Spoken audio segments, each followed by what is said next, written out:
Password ব্যবহার করে হতদরিদ্র গ্রাহকের অ্যাকাউন্টে ঢুকে যাচ্ছে কোটি কোটি টাকা, পরে সেই টাকা হাতিয়ে ফুলে ফেপে উঠছেন ডাক বিভাগের এক শ্রেণীর কর্মচারী। এমনই বড়সড় দুর্নীতির হদিশ মিলল কোচবিহারের ডাকঘরে। ইতিমধ্যে ঘটনায় গ্রেফতার এক সাব পোস্ট মাস্টার। 24 ঘন্টার এক্সক্লুসিভ রিপোর্ট।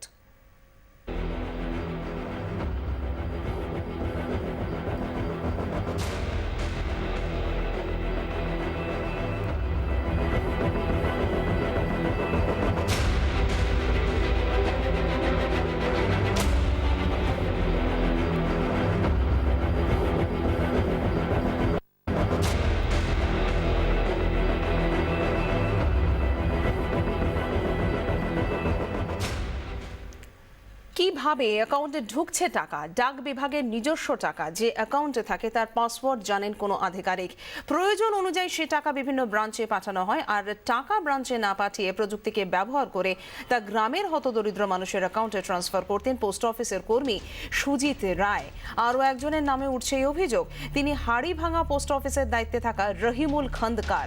অভিযোগ দায়ের করেন ডাক বিভাগের ডিভিশনাল ইন্সপেক্টর বিনোদ কুমার।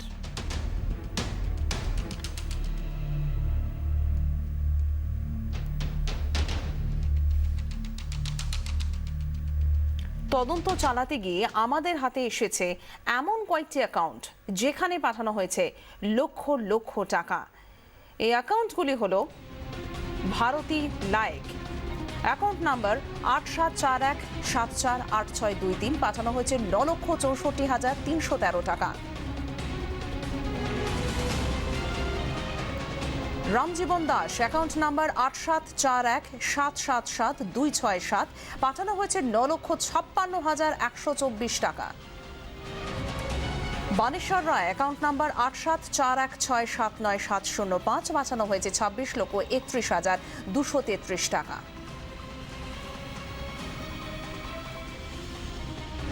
সবকটি অ্যাকাউন্টই ঘুঘুমারি পোস্ট অফিসার, আর এখানেই কাজ করতেন সুজিত রায়। সুমন কল্যাণ ভদ্র আমাদের প্রতিনিধি আমাদের সঙ্গে রয়েছেন এই মুহূর্তে টেলিফোন লাইনে। সুমন, যেভাবে আমরা দর্শকদের দেখালাম যে টাকাগুলো যেভাবে অ্যাকাউন্টে পাঠানো হয়েছে এবং কিভাবে অ্যাকাউন্টে টাকা যাচ্ছে সেটাও আমরা জানালাম, ডাকঘর কর্তৃপক্ষ তিনি কি বলছেন? ডাকঘর কর্তৃপক্ষ যেটা জানাচ্ছেন যে বেশ কিছুদিন ধরেই এটা চলছিল।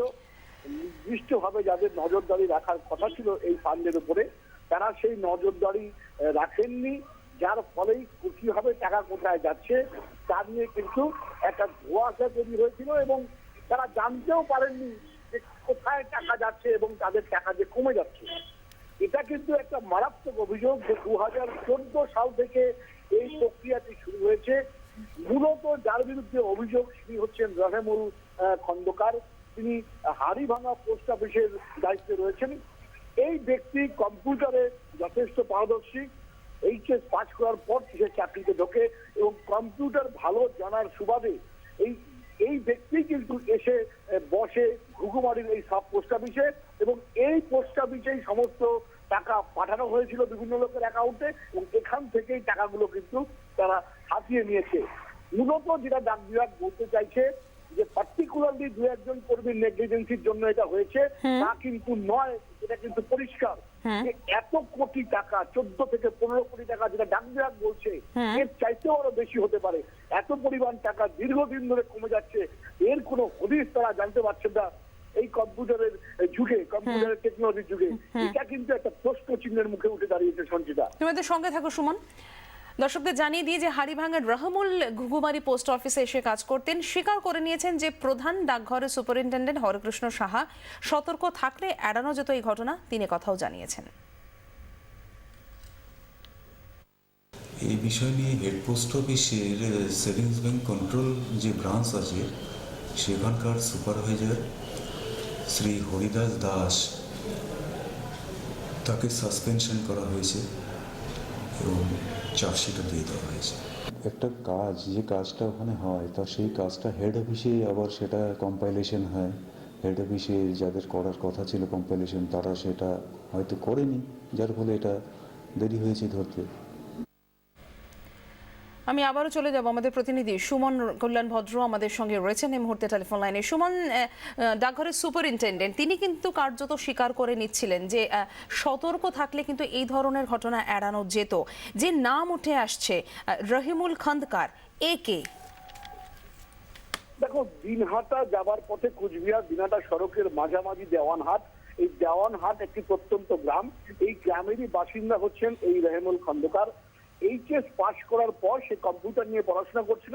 ঠিক এই সময় কিন্তু এই সাব পোস্ট অফিস এর আন্ডারে যে সমস্ত ব্রাঞ্চ রয়েছে সেখানে কিছু কর্মী নিয়োগ করে ডাক বিভাগ, এবং সেখানেই এর চাকরিটি পায় এবং 4 থেকে 4,500 টাকা শুরুতে তার বেতন ছিল।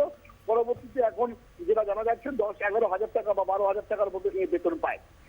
এই ব্যক্তি কিন্তু বিভিন্ন পোস্ট অফিসে যেত, এমনকি কম্পিউটারে পারদর্শী হওয়ার সুযোগে সে হেড পোস্ট অফিসেও যেত। কোনো কারণে সে হয়তো এই ফান্ড যে অ্যাকাউন্টে থাকে পোস্ট অফিসের তার পাসওয়ার্ড সে জেনে গেছে এবং তারপরেই কিন্তু সে এখান থেকে টাকাগুলো পাঠিয়েছে। মূলত এই ব্যক্তি বা তার পরিবার সম্বন্ধে আমরা যেটা তদন্ত করে নেমে আমরা যেটা জানতে পেরেছি যে বিগত বছর 4 আগেও তার বাবা কিন্তু অন্যের জমিতে কাজ করতো বা অন্য জায়গায় কাজ করতো। আজকে তার অবস্থা কিন্তু রীতিমতো চোখ ধাঁধিয়ে গেছে আমাদের সেই ছবি দেখে। কোটিপতি বনে গেছেন, কি করে টাকা এত আসছে, কোথা থেকে আসছে, এই নিয়ে কিন্তু গ্রামের লোকেরাও সন্দিহান। ফলে পরিষ্কার এটা হয়েছে যে প্রযুক্তিকে ব্যবহার করে পাসওয়ার্ড জেনে নিয়ে পোস্ট অফিসের টাকা যেখান থেকে সাধারণ মানুষের অ্যাকাউন্টে পাঠিয়ে সেই অ্যাকাউন্ট হোল্ডারদেরকে ডেকে নিয়ে এসে তারা কিন্তু এই টাকাগুলো তুলে নিয়ে হাতে নিয়েছে গরিব মানুষদের অ্যাকাউন্ট থেকে। তবে এই খবর প্রচারিত হওয়ার পর এই মুহূর্তে কিন্তু ঘুঘুমারি পোস্ট অফিসে বহু মানুষের ভিড় হয়ে গেছে। তারা বিভিন্ন রকমের অভিযোগ নিয়ে আসছেন। একেবারে সুমন, তুমি পরিস্থিতির উপর নজর রাখো। এই রহিমুলের বাবা কি বলছেন আমরা শুনে নেব। ছেলে তো উচ্চ মাধ্যমিক পাশ করার পরে ওই যে ইডি পোস্টে ঢুকিয়ে দিচ্ছিলাম আমরা, একদিন একটা মিডিয়ে যোগাযোগ করে ইডি পোস্টে ঢুকিয়ে দিয়েছি। প্রথম অবস্থায় ঢুকিয়ে 4,800 টাকা আমার হাতে দিত। সেখানে ওটারে কিছুটা আসবে, কত হয়েছে তাও এখনো খবর দেয়, 10-12 হাজার টাকা হবে আর 10,000 টাকা এরকম হবে। ছেলে কি ভাই এইরকম একটা নয় হয়েছে অফিসে, ওটা তো চিন্তা করা লাগবে না, ডিসমিস হয়ে আসবে। ওটা দিলীপ কৌর সাথে আলাপ, ও দিলীপ বাবু বলে হয় বলে নাকি দিলীপ কৌর সাথে আলাপ হয়েছে, ডিসমিস হয়ে আসবে।